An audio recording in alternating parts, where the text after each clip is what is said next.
नवीन CT scan मशीनमुळे रुग्णांना दर्जेदार आरोग्य सुविधा. पालकमंत्री डॉक्टर सुरेश खाडे.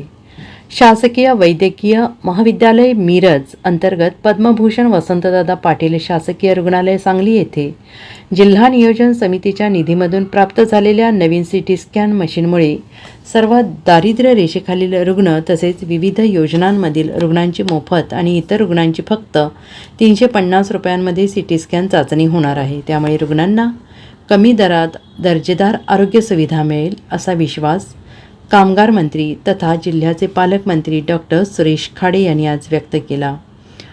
शासकीय वैद्यकीय महाविद्यालय मिरज अंतर्गत पद्मभूषण वसंतदादा पाटील शासकीय रुग्णालय सांगली येथे जिल्हा नियोजन समितीच्या निधीमधून प्राप्त झालेल्या नवीन सिटी स्कॅन मशीन आणि विभागाचे उद्घाटन पालकमंत्री श्री खाडे यांच्या हस्ते झाले आणि यावेळी ते बोलत होते. यावेळी खासदार विशाल पाटील, आमदार सुधीर गाडगे, जिल्हाधिकारी डॉक्टर राजा दयानिधी यांची प्रमुख उपस्थिती होती. हे सिटी स्कॅन मशीन अत्यंत अत्याधुनिक आणि 128 स्लाईस क्षमतेचं असून दिवसाला 80 ते 100 सिटी स्कॅन करू शकते. सिटी स्कॅन 2 ते 5 मिनिटांमध्ये होऊ शकते. त्यामुळे सांगली जिल्ह्यातील सगळ्या रुग्णांना याचा फायदा होणार आहे.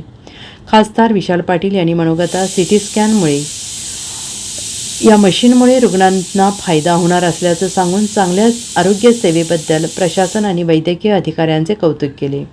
500 खाटांचे रुग्णालय लवकरात लवकर बांधून व्हावे यासाठी पाठपुरावा करत आहे. नवीन बाह्यरुग्ण विभाग इमारत बांधण्यासाठी प्रयत्न केल्याचे आमदार सुधीर गाडगे यांनी सांगितले. जिल्हाधिकारी डॉक्टर राजा दयानिधी यांनी सिटी स्कॅन मशीन लवकरात लवकर रुग्णांसाठी उपलब्ध करून देण्याच्या सूचना केल्या. या कार्यक्रमाला अधिष्ठाता डॉक्टर प्रकाश गुरव, जिल्हा शल्य चिकित्सक डॉक्टर विक्रमसिंह कदम, उपाधिष्ठाता डॉक्टर अहंकारी, वैद्यकीय अधीक्षक डॉक्टर रुपेश शिंदे, डॉक्टर विकास देवकारे, डॉक्टर मनोहर कचरे, प्रशासकीय अधिकारी श्री भोरे आणि इतर सर्व विभागाचे विभाग प्रमुख, परिचारिका वर्ग तसेच रुग्णांचे नातेवाईक मोठ्या संख्येनं उपस्थित होते. Bureau report, SBN Marathi Sangli.